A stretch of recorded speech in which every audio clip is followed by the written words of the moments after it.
brief for so far? Can everyone see the screen? Yes. Okay, we're good? Yes, sir. Okay, let's go. This is going to be a pretty long lesson. I want to make sure I get everything in because this is about building the foundation for your MDMP. You'll hear a lot more detail about this from Captain Williams when he takes us on his journey in 2 weeks.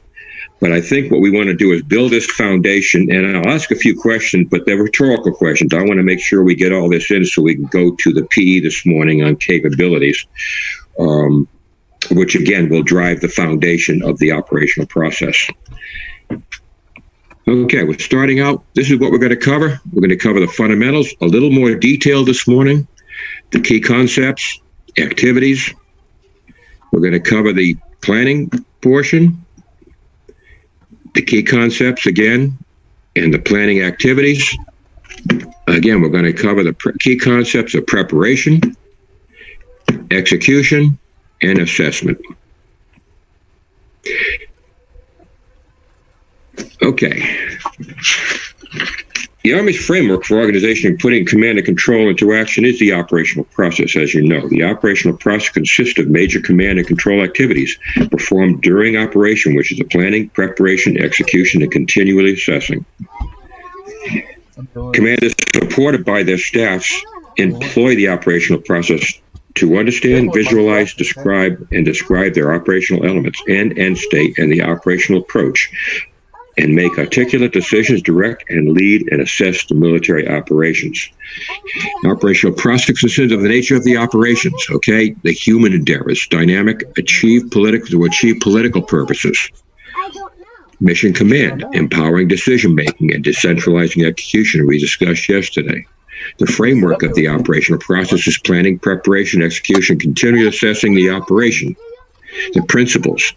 Commander drives the operational process, builds understanding, and applies critical thinking. Integrating the process and continuing activities. IPB, we'll go with that in 2 weeks, a lot more in detail. Information collection, targeting, risk management, which I involved in a lot of the battalion and core meetings, okay? That's all you talk about is risk management and knowledge management.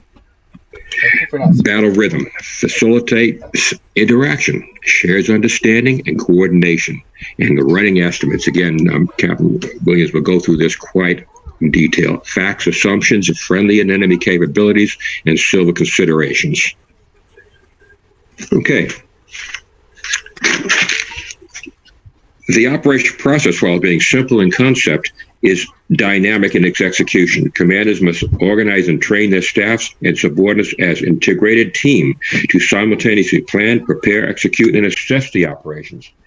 In addition to the principles of mission command, commanders and staff consider the following principles for the effective employment. These are driving the operational process itself, building and maintaining situational awareness, and again, applying critical and creative thinking. All these lessons we gave you last week start to interact with each other. Understanding the environment. Okay, understanding the operational environment and associated problem is fundamental to establishing a situation's context, visualizing the operation. You'll understand this more when you get into UTM next week.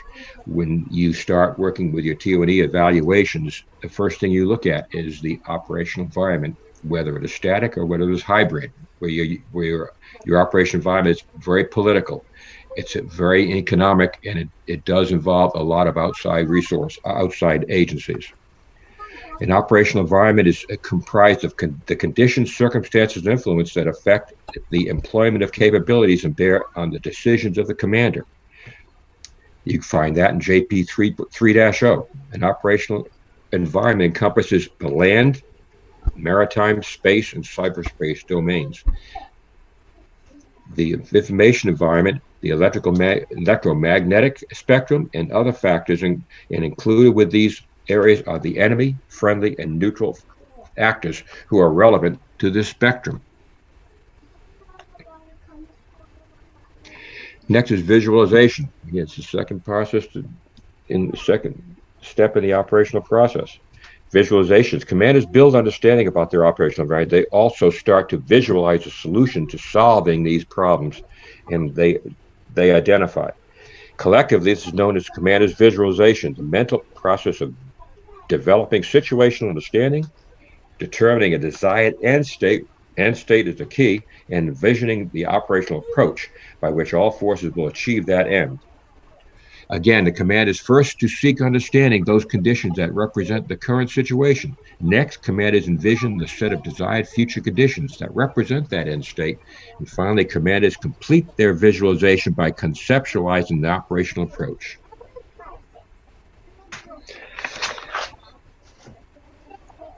Okay, for what purpose does the commander describe his vision?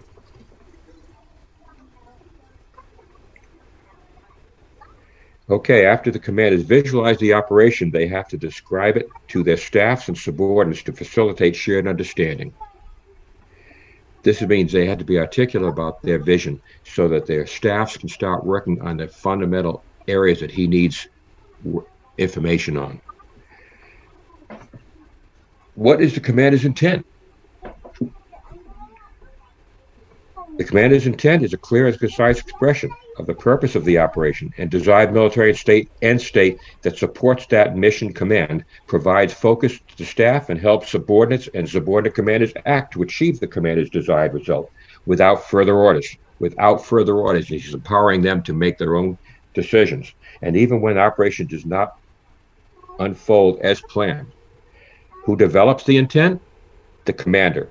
Commander develops his own intent or her own intent personally.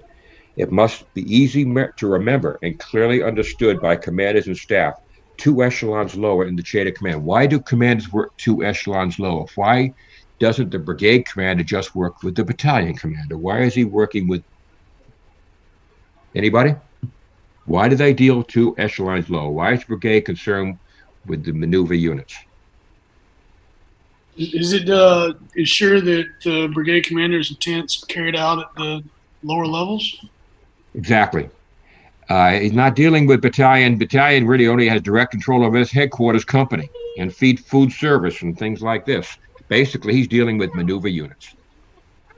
And your maneuver units are where the action is. And he's got to keep his eye on that. The same thing with the battalion commander. He's looking at the platoons. He's dealing with those maneuver units where the action is actually being conducted.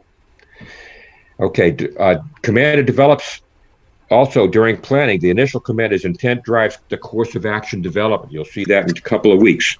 And execution, the commander's intent guides discipline initiative. Again, we're getting to these principles of the operation, discipline initiative. And as subordinates make decisions when facing unforeseen opportunities and encountering threats. Planning guidance. Let's go into that a little bit. Planning guidance. Commanders provide planning guidance to staff based on their visualization. Commanders modify that planning guidance based on staff and subordinate input and changing situations. These in-process reviews are continually happening during planning meetings. He has to get his handle on the problems he's going to face, and he goes and has the staff do them individually and get back to him. Commander's critical information. Okay, this is part of the operations order, and you'll get more into this in the MDMP process. Commander's critical information requirements, CCIR, is an information requirement identified by the commander as being critical to facilitating timely decision making. CCIRs fall into 2 categories. Your PIR, your priority of intelligence requirement, which is intelligence requirement that the commander and staff need to understand the threat and other aspects of the operational environment. And of course, the FFIR, the friendly force information requirement, is information the commander and staff need to understand the status of friendly forces and supporting capabilities. Remember, first you understand what the enemy capabilities are, and then you work with your own staff. This is what we talked about in the football concept yesterday. Quarterback's mostly involved in the opposition team when he sets his game plan. Okay, essential elements of friendly information, EEFI. This is the critical aspect of friendly operation that, if known by the threat, would substantially compromise, lead to failure, or limit success of the operation, therefore should be protected from enemy direction. And that, again, you can find in 6.0.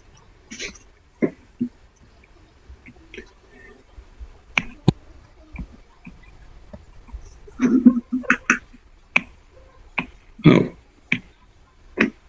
Okay, directing.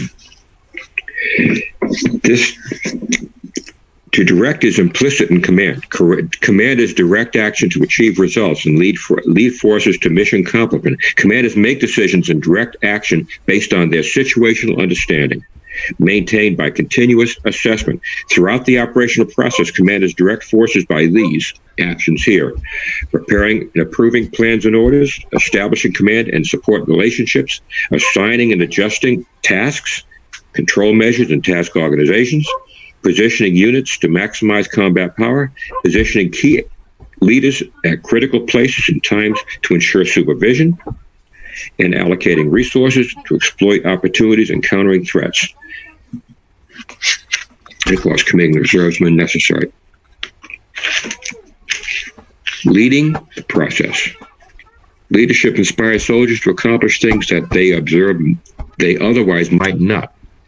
Throughout the operational process, commanders make decisions and provide the processes and provide the purpose and motivation to follow through with course of actions they choose.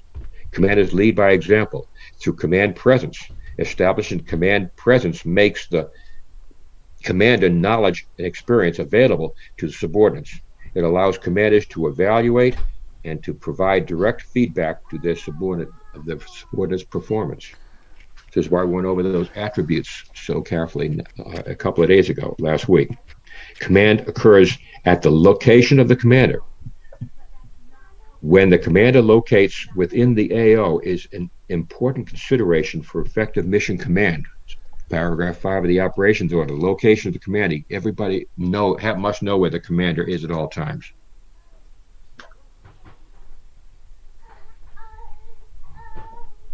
Okay, situational understanding. Success in the operation demands timely and effective decisions based on applying judgment to available information and knowledge. Commanders and staff seek to build and maintain situational understanding throughout the process. This situational understanding includes operational mission variables, running estimates, intelligence, collaboration, and liaison. Commanders and staff continually strive to maintain their situational understanding and work through periods of reduced understanding as the situation evolves. Okay, the operational mission variables, categories of relevant information commanders and staffs use to help build their situational understanding. The PME, SII, PT, and MET-TC. You'll be going through these next week in the doctrine process and the operations process. Running estimates. Obviously, these are facts for assumptions, friendly status, including location, activity, and combat power of subordinate units, 2 levels down. Enemy status, including composition, disposition, and strength, civil considerations, and conclusions, and most important, recommendations. Intelligence supports commanders and staff in building and maintaining situational understanding during all activities of the operational process. Collaboration, multiple people and organizations working together toward a common goal. And of course, liaison, understand how the commander thinks and interprets the commander's messages, conveys the commander's intent, guidance, missions, concept of operation, and represents the commander's position.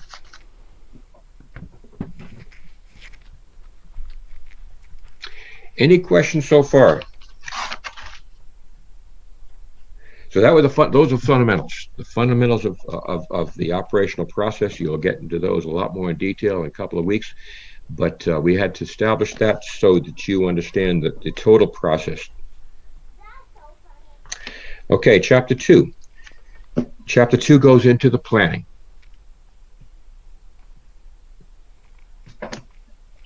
Happy May. Okay, planning asks the question, why do we plan? Wait for appropriate. Okay, planning is the art of science of understanding a situation, envisioning a desired future, and laying out effective ways of bringing that future about. This is in ADP 5.0. Planning helps commanders create and communicate a common vision between commanders and their staff, subordinate commanders, and unified action partners. And planning results in a plan and orders that synchronize the action of forces.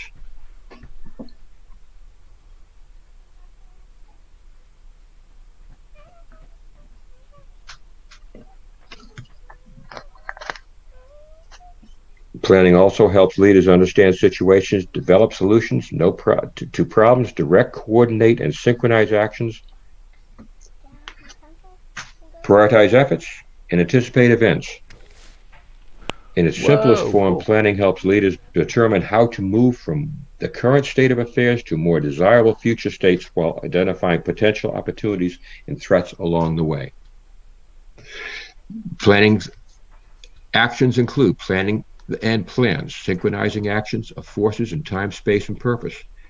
The value of planning: anticipate events, adapt to changing circumstances, integrating planning, connectional how and why, connecting the how and why to detailed specifics of execution, operational art of planning, decision points, lines of operation, phasing, and risk. You'll get involved in this in your course of action development.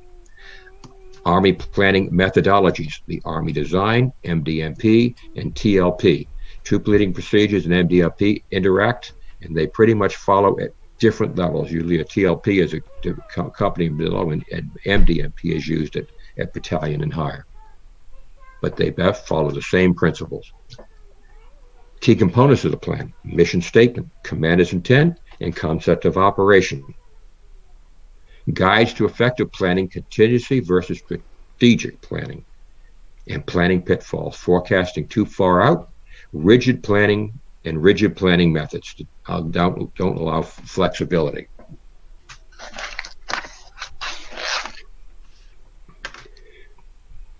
Next is preparation. Preparation helps the force transition from planning to execution. Preparation normally begins during the planning and continues into execution by uncommitted units.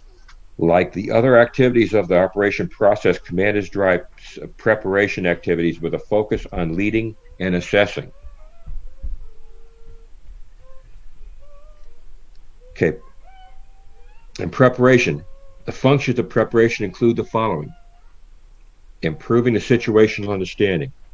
Information collection helps leaders better understand the enemy terrain, civil considerations. Inspections, rehearsal, and liaison help leaders to improve their understanding of the friendly force. Training and becoming proficient on critical tasks. Commanders allocate time during preparation for units and soldiers to train on unfamiliar tasks prior to execution. Task organizing and integrating the force, including detached units, moving forces, and receiving and integrating new units as soldiers into the force, and ensuring forces and resources are positioned. Pre-operation checks confirm that the force has proper and functional equipment before execution. Some of the functions are improving situational understanding, task organizing, resourcing, and positioning. Activities include security operations, troop movements, initiating networks, conducting rehearsals, and revising and refining the plan. The guides to effective preparation, as we discussed, conduct plans to plan to operations transitions within the headquarters. Okay, execution.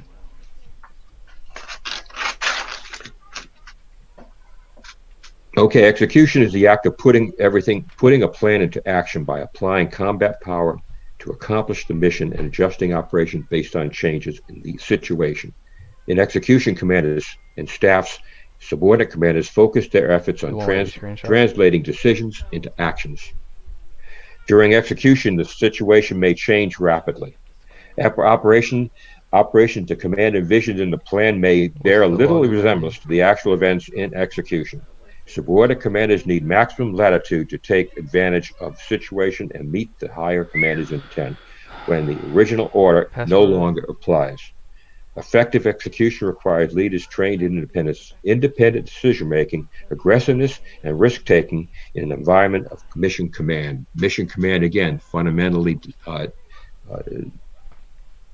empowers subordinates and decentralizes the execution.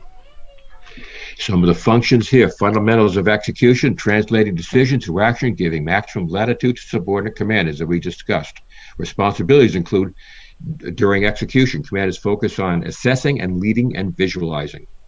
Execution activities of assessment, decision-making, and directing action, and rapid decision-making process and synchronization process, which we'll go in and go in more detail in a couple of weeks. RSVP seeks timely solutions within commander's intent, mission, and course of action.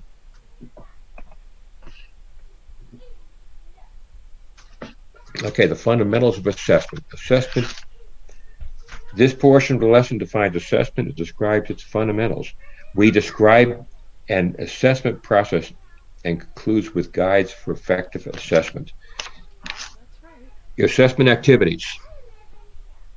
The situation and type of the operation affect characteristics of assessment. Whether conducting major combat operations or operations dominated by stability tasks, assessment consists of major activities shown, which include monitoring the current situation to collect relevant information, evaluating the process toward attaining end state conditions, achieving objectives, and performing tasks. Recommending or directing action for improvement. Let's go in a little more detail before we finish here.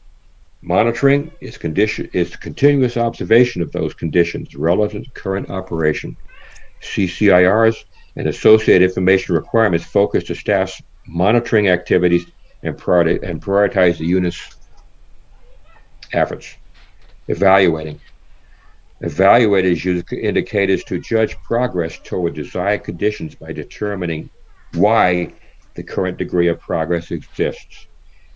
Indicators should be relevant, bearing a direct relationship to the task, effect, and object and end state conditions, observable, collectible so that changes can be detected and measured and evaluated, responsive, signifying changes in the operational environment in time to enable effective decision making, and resourced.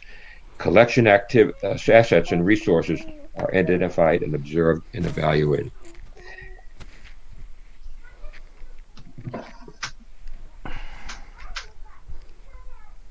It said for how many pounds? Because it won't let me open this. Okay, the assessment process. I'm sorry, we'll go back here. The assessment process is usually six steps in it. There is no single way the way to conduct assessments. Every situation has its own distinctive challenges, making every assessment unique. However, the process reflected has 6 steps to it in the assessment process. Step 1, you develop the assessment approach in the planning phase. In step 2, you develop an assessment plan. Step 3, you collect the information, intelligence, preparation, and execution. Step 4, you analyze information and intelligence. Step 5, you communicate feedback and recommendations. And step 6, we adapt plans and operations.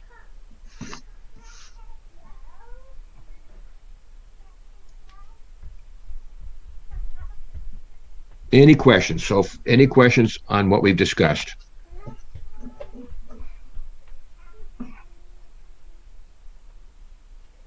Okay, the fundamentals of assessment. Assessment is determination of the progress toward accomplishing the missions. Assessment helps answer the following questions. Where are we? What happened? Why do we think it's important? And most important, so what?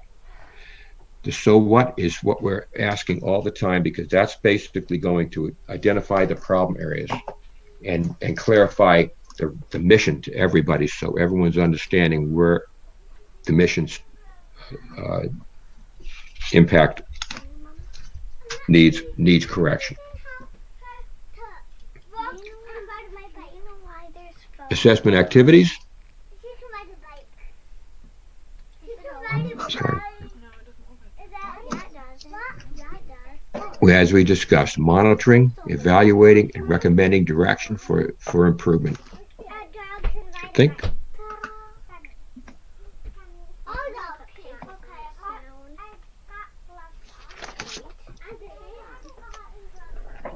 Okay, the guides to effective assessment.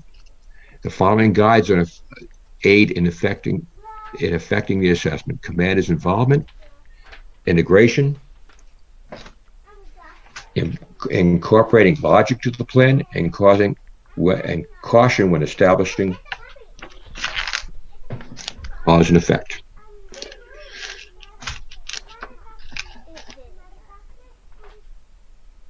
And finally, steps in the MDM process. These are the steps we're going to be working on in 2 weeks. Receipt of the mission analysis, course of action development, analysis, comparison, and approval, and orders production. Okay, that pretty much wraps up what I'm trying to discuss here. Any questions?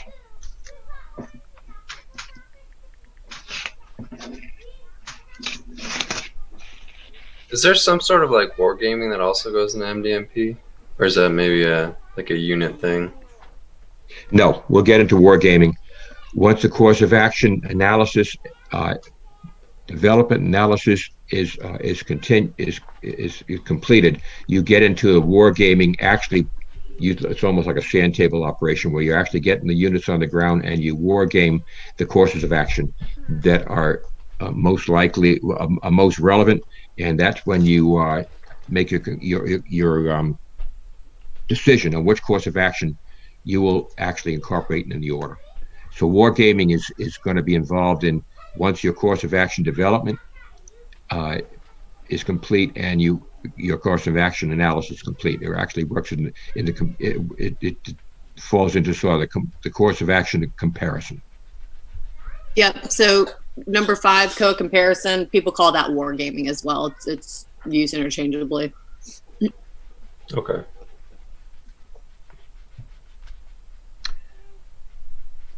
Okay, any more questions? That concludes this portion of the lesson. Next, we're going to go into the capabilities and limitations of the BCTs.